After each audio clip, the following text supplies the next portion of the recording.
Hello, good morning and welcome back to the Fish Locker out on the shore. We have got some really nice spring tides coinciding with a little bit of settled weather. It's been rough for a couple of days and it's just calming off just in time for these spring tides. So I'm out for a little bit of a scavenge round on the low tide line. You can see how much rough weather we've had by how much kelp's all been ripped up. But one of the things that I've noticed just as I'm walking down here now, if you suffer with something called trypophobia, you're better off looking away now. But for everybody else, this is quite fascinating. These behind me are honeycomb worms.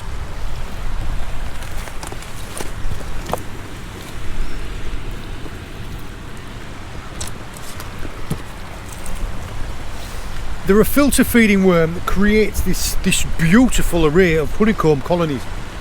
I'll try and show you with the better camera here, but yeah. Little tiny intricate honeycombs, and each one of these there lives a little filter feeding worm.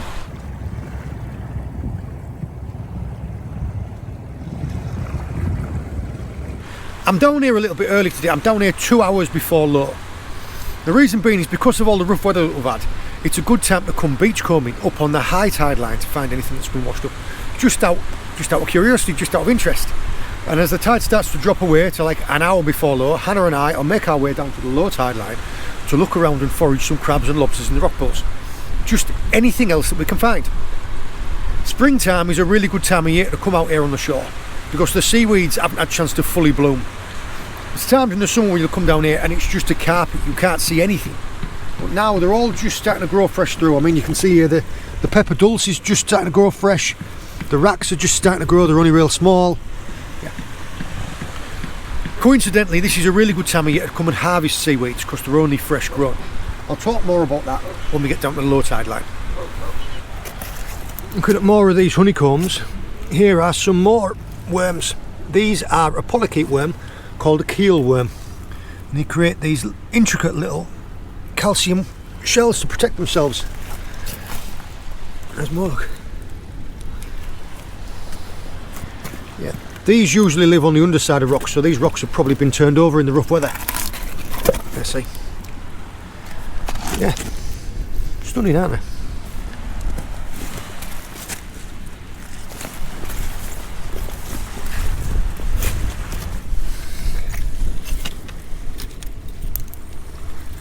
A spiny cockle shell.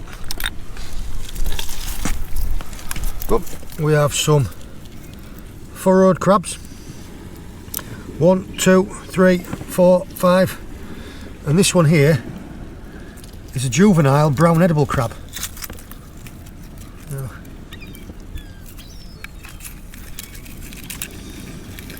if you pick it up by the back like that, it can't nip you. He's actually more of a Jeremy. He's got one claw bigger than the other. Oh, you slow back down there. And that there is a little pipefish. That is actually a little fish. Looks like a little piece of seaweed, doesn't it? Oh wow. There is, I don't know what you're going to be able to see. I will show you this with the other camera, but that is a nudibranch.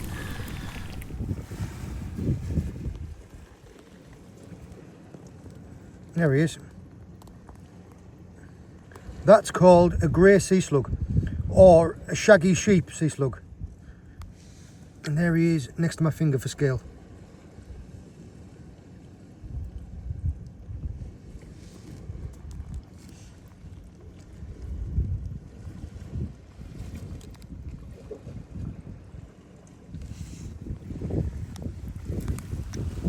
There we are, just under that one rock. There was 3 types of crabs, a type of fish, and a nudibranch and a sea slug, and we're still only like halfway down the tide line. I just find all of this fascinating. It's a wonderful pastime to bring your kids and get them involved in. Well, it's really interesting for all ages. Yeah. I'm going to catch up with Hannah. She's already walking off down over there. I think she's keen to get down to the bigger rock pools. I came down on the shore about 2 weeks ago, and this thongweed hadn't even started yet, and it's already in places. It's already like 2 feet long. It's sea spaghetti or thongweed, and in the middle of summer it gets that thick that you can't even walk in here because it just wraps around your legs. Yeah. It starts off, it makes like a little dimple like these, and then it turns into like a flat toadstool, and then out of the toadstool grows the thongs.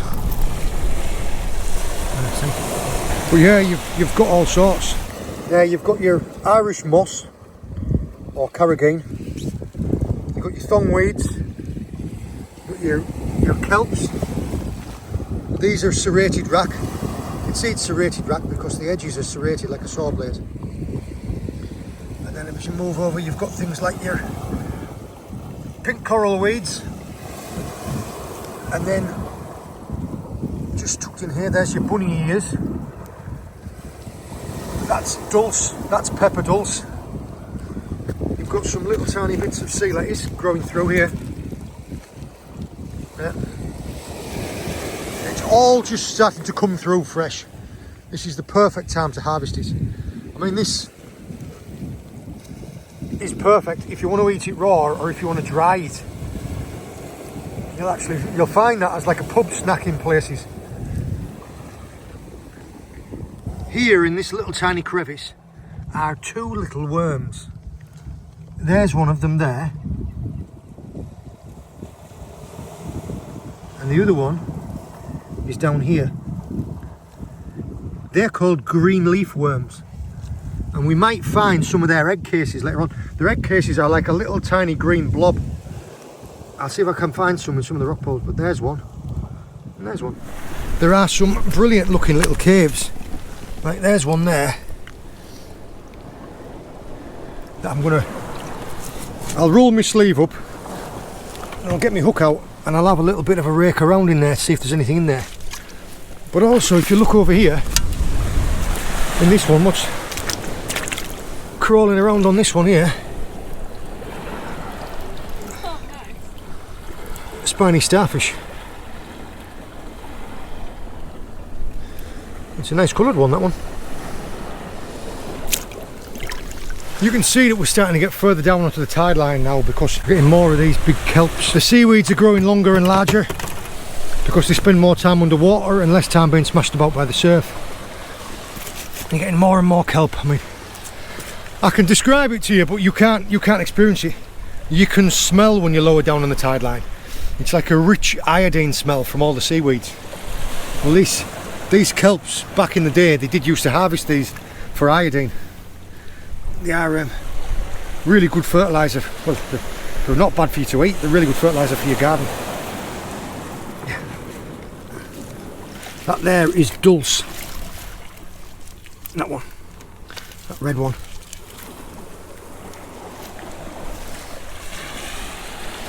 And here in the bottom of this pool, I don't know if I can show you a better one, but that little green blob there, is it on a piece of seaweed? Yes. You know them little green worms that we were talking about earlier on? That's their egg cases.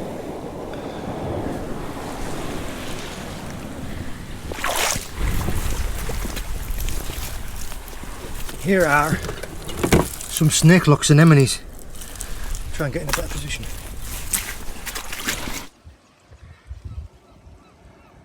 There they are. And here in this same pool, there are some green ones.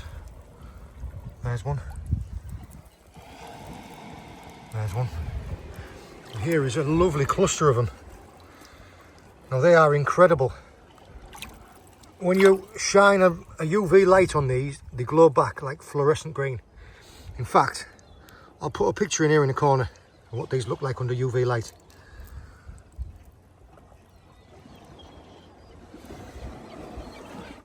Here's actually a couple more of them. There's some of the green ones there, but this one here has become detached from its rock. There, look, if I can pick it up.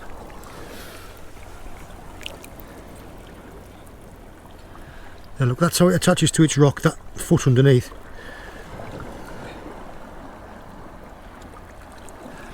Let you back in there and see if you can't latch yourself on and survive. Because the seagull will have you away or you'll get dried out. There you go. Yeah.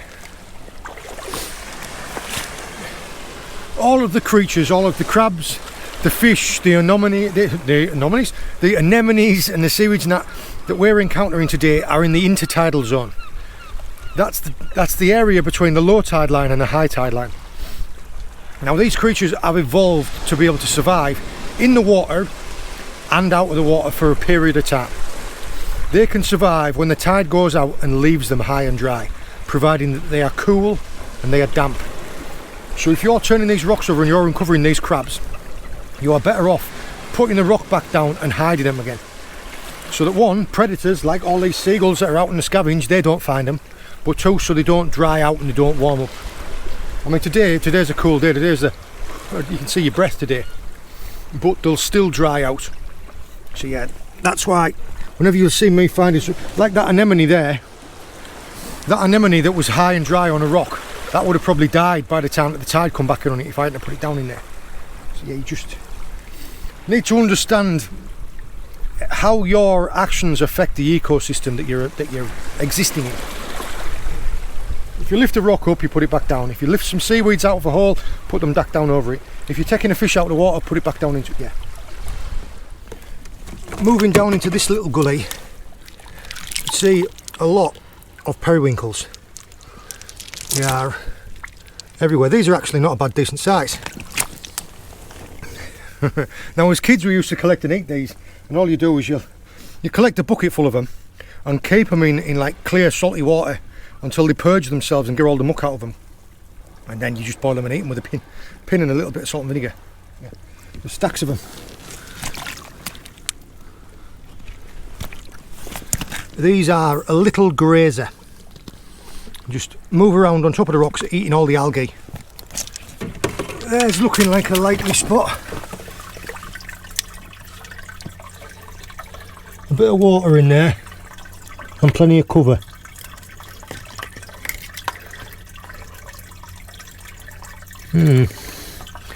When you're looking at these places, quite often all you see is two red antennae poking out for a lobster. Because that there was a perfect sign. Dead crab outside of it. There might be one in there, but the hole's just that big that I can't see it. There's another spiny starfish.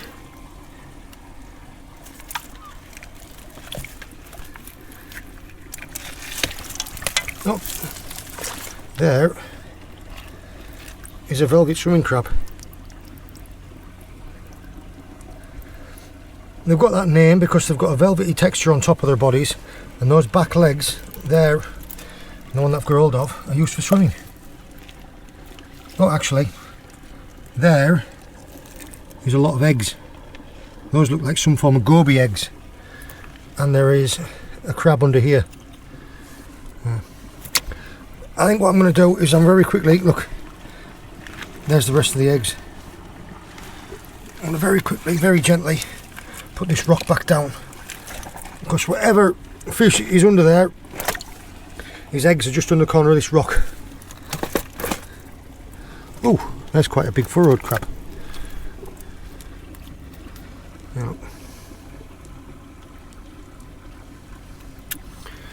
Yeah, let's have a good rake about, because we're getting down to the right areas.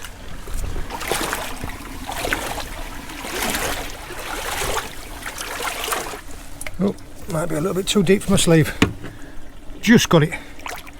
There you go, a different coloured one.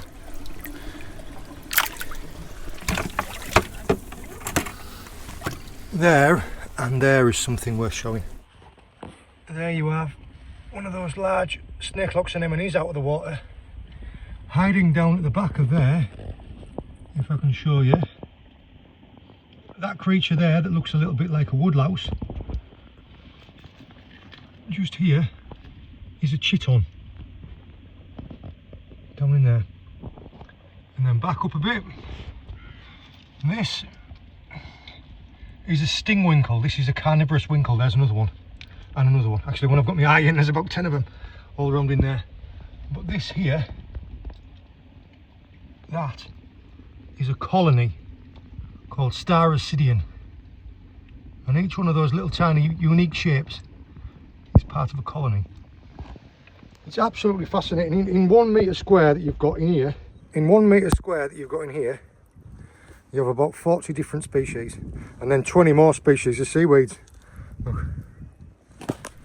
Yeah, we were just talking, I don't know if you can see it, but yeah, it's cold enough to see your breath. But when you're out in the sunshine, out of the wind, it's stunning.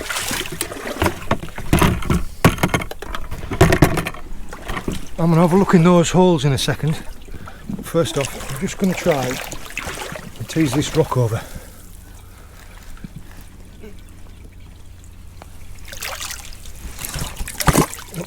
Stuck in ground. Just some little furrowed crabs.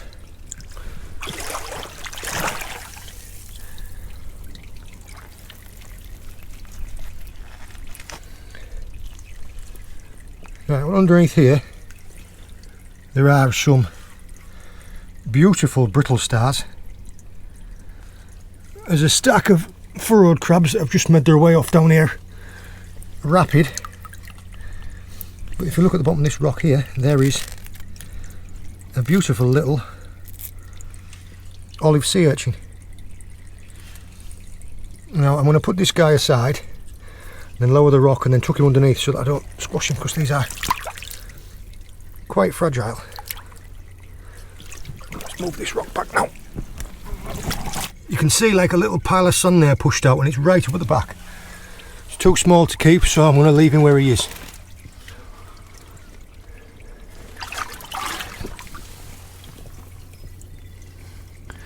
What have we got up here?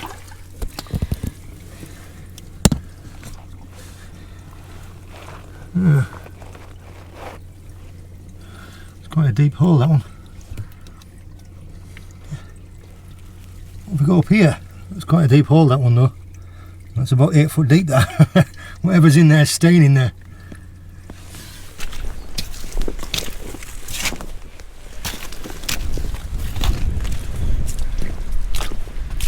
You see anything in there?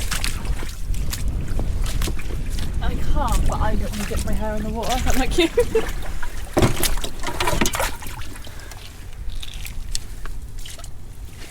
Let's have a look. Oh, there's a rockling just come straight out from underneath me.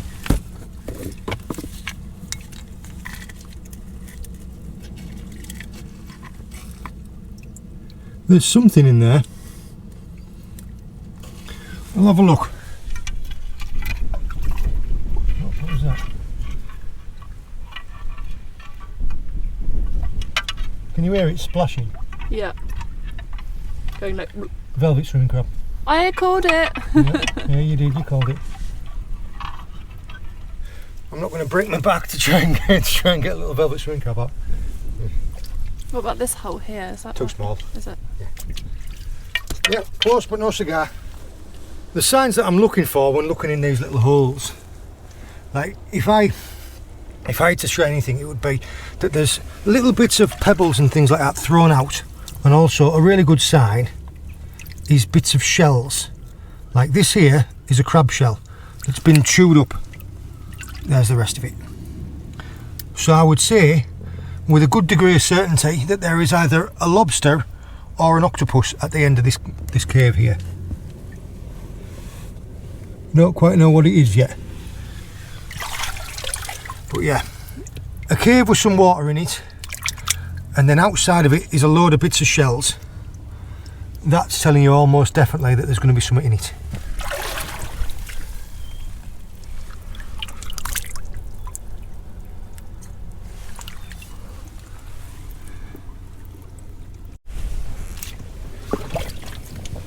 I'm filming, you're okay.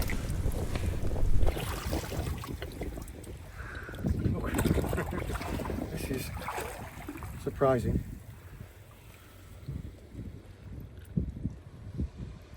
Look at that, that'd be someone's PB. Cork ring wrasse. It's quite big. Absolutely for a beautiful as well. Look at all them blues on there.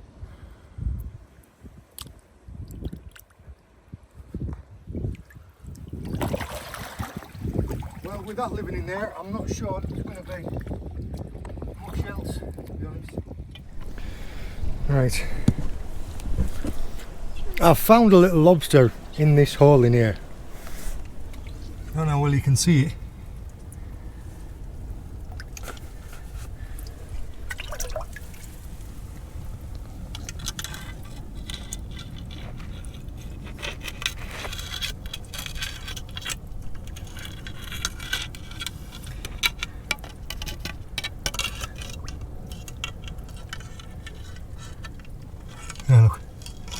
See?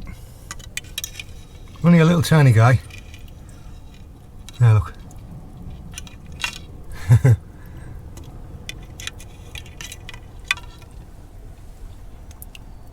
See if I can't grab it and have a look at it. Yeah.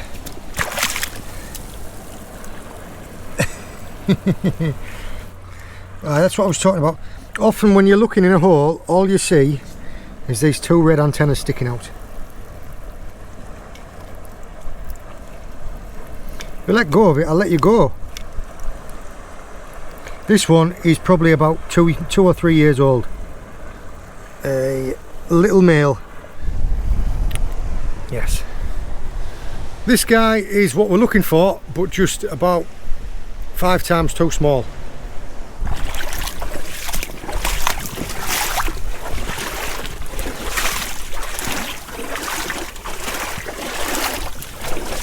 Drop your back where I found you.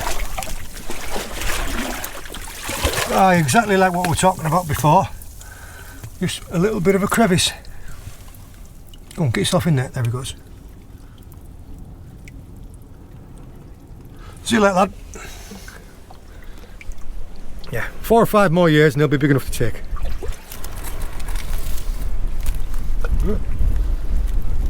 Feisty. Velvet swimming crabs are just an absolute nightmare. It's not going down. It's not going down without a fight. He'll have me fingers. They're almost double jointed. There he is. He's a decent sized one.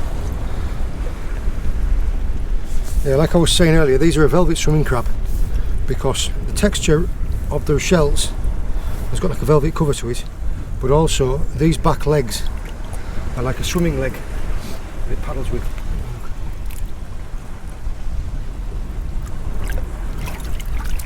Oh, back you go. Here is an amazingly vivid one. Oh. Saw it flowing along, look, like that. Just stay there. There's a green leafworm egg as well.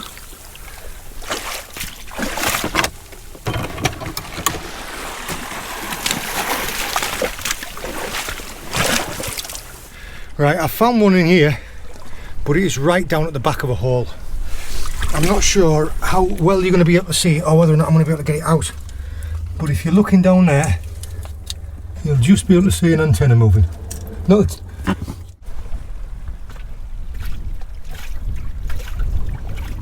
The hole's filling up from the back. Oh no. Yeah. Unfortunately, the tide's come in all around me and it's filled the hole up and I just can't get it out. I had it like close to my fingers twice. I'd managed to scoop it from the back of the cave and then just couldn't reach it. But yeah, like I say, not everyone's a winner, not every day is a success. But there is one in there. I know there's one in there. I might try, if I get a chance, to come down and get it next tide. But chances are, because I've found it in this hole and because I've agitated it, as soon as this tide comes up over it, he'll just bolt straight out of there. Yeah. But I've enjoyed my day down on the shore anyway. Yeah, let's get going. Let's get going. Hello in there.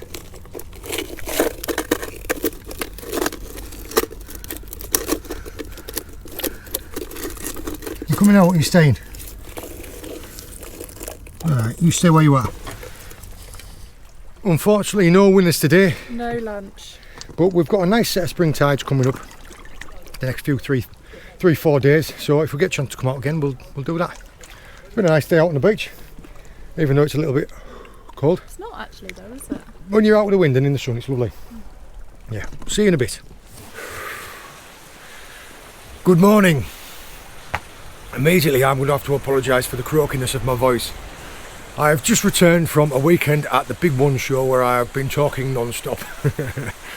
Yeah, it's bright and early. It's a stunning day. Carrying on from when we went foraging on the Friday, it's now the Monday. We're on the backside of some big tides. I'm going to go for a little bit of a swim around and a forage to see what I can find. Let's go. There we go, I'm all shooting and booting. I actually dived this area last year and it's changed dramatically. We've had a lot of bad weather over the winter, and believe it or not, but all this that you can see behind me and all this in front of me, when I came down here last year, was all covered in sand. So yeah, it's moved all the sand off of here and pushed it right up underneath the cliff. And there is a lot of torn up seaweeds, so I'm hoping that the clarity is not going to be too bad. If it is, we'll just have to make do, I guess. But yeah, let's go and get wet. I am walking down to the low tide line.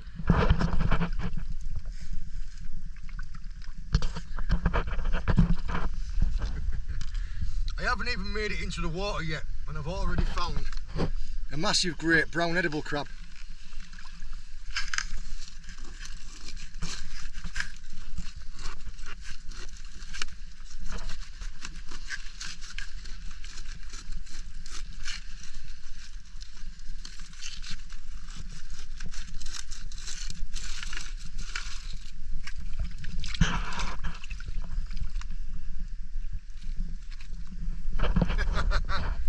Yeah, I haven't even made it into the water yet, and I found one. Yeah, there's the hole that it's just come out of, and that there is. This is. You'll have me here. This is big enough to keep, and I haven't even made it into the water yet. What a fantastic start!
This crab here, you can see by how pale it is, peeled its shell recently.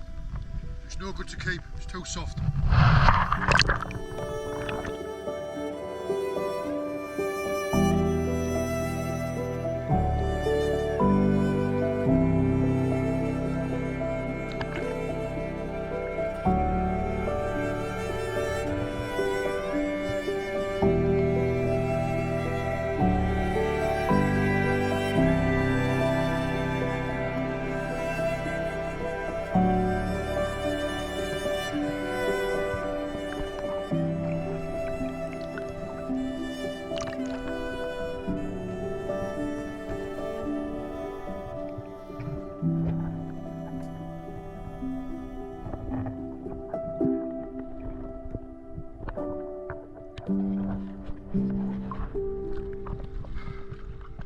In that hole there's a nice crab and a lobster, but I'm going to need both hands to deal with it, so I'm going to put the camera away. But getting it out, it's not big enough. It's one of those things about underwater, everything looks a little bit bigger. Yeah, this guy's under minimum landing size. Too small.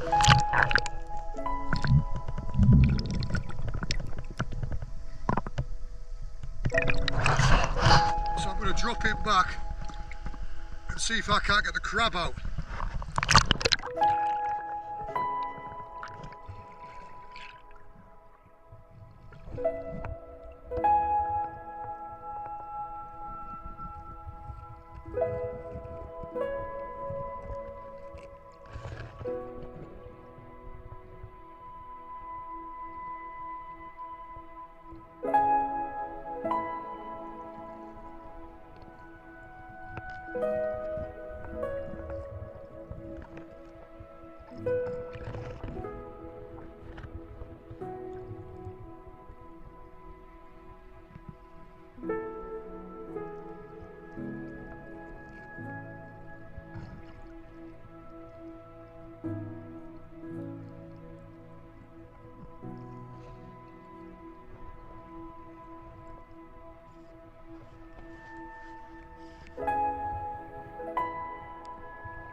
That's a big lobster.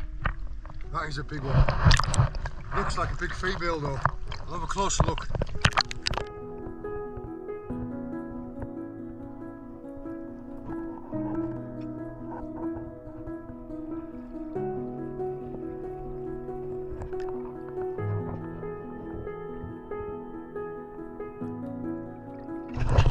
The hole has got everything.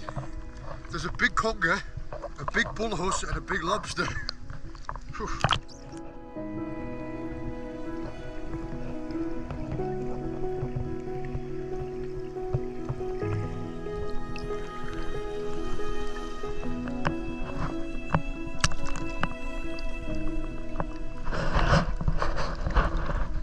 This is a massive lobster, but she's got eggs.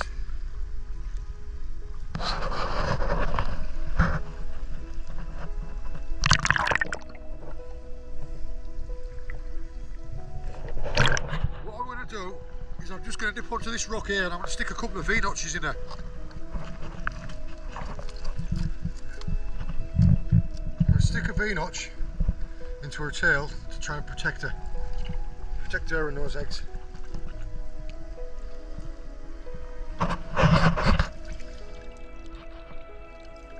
There you go.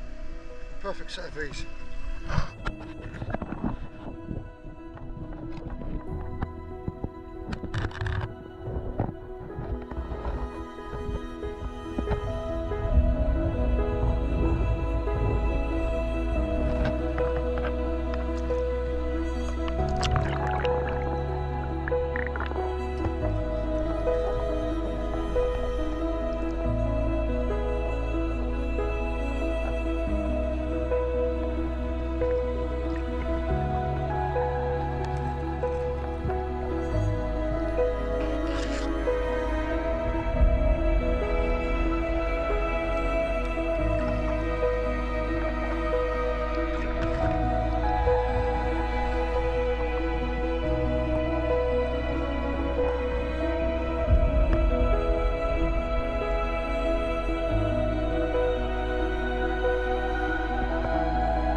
Really nice sized lobster under there. Let's just hope this one's not a female.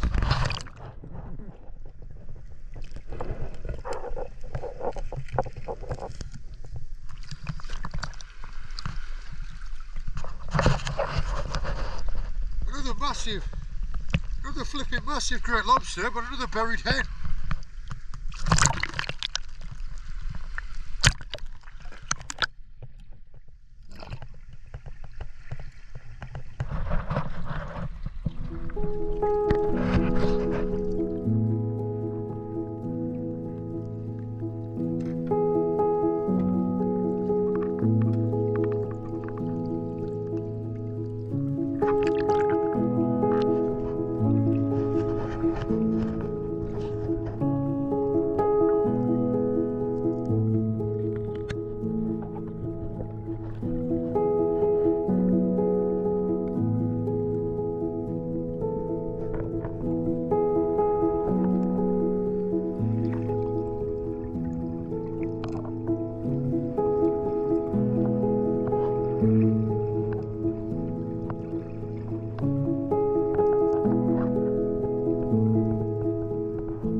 These eggs are about ready to hatch.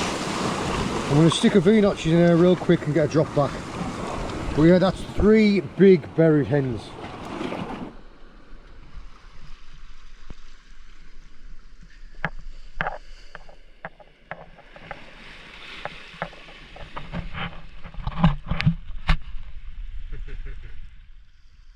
Three for 3.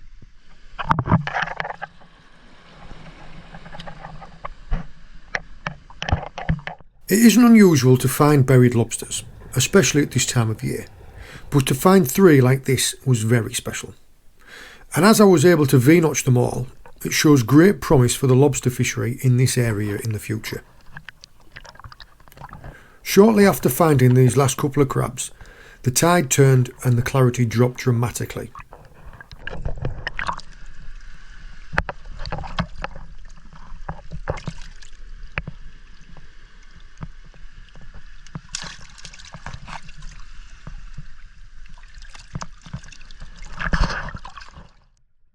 It was time to get out. Well, I'm out of the water now and I am very slowly starting to warm up in this winter sunshine. What an incredible dive. We'll get changed and we'll have a chat. I tell you what, this area now that the sand's been cleaned out is absolutely spectacular. It has got some real potential. Next set of real big spring tides, I'm going to come down here foraging on shore. What a stunner of a dive. Yeah, even though it was absolutely bitterly cold, that was amazing. Loads of really big crabs. Sadly, most of those had just peeled their shells, so they were no good to keep. You can tell by how pale the tips of the claws are and because they're quite soft. 3 monstrous great lobsters. Unfortunately, every single one of those was a buried hen. But fascinating to see that they were all at different stages of the eggs molting off. People who've watched my videos before will have heard me cover this, but it's illegal to land a lobster carrying eggs in Cornwall. So yeah, I V-notched those and I put them back.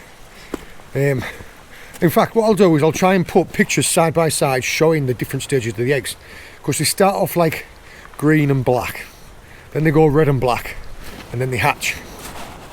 So yeah. Found a real big conger reel in a hole with a bullus. I made sure not to stick my fingers too far into there. Loads of starfish. Yeah, amazing. Yeah, stark difference as well, considering that I was down here. I've been in the water for about an hour and 3/4, 2 hours. As soon as that tide changed, the visibility dropped to nearly 0. Yeah. I'll put in side by side 2 clips of like when I got in and how clear it was, and then when I got out, how dirty it was. Timed it perfectly. So we're going to have this lad home and we're going to have something to eat. I hope you enjoyed joining me. I hope you found it interesting. All the very best. See you later. If you enjoyed this video, make sure to check out the Fish Locker YouTube channel, where we have hundreds of videos from our adventures just like this one. We upload new videos every Sunday evening, so don't forget to click subscribe and we'll see you on the next one. Let's go.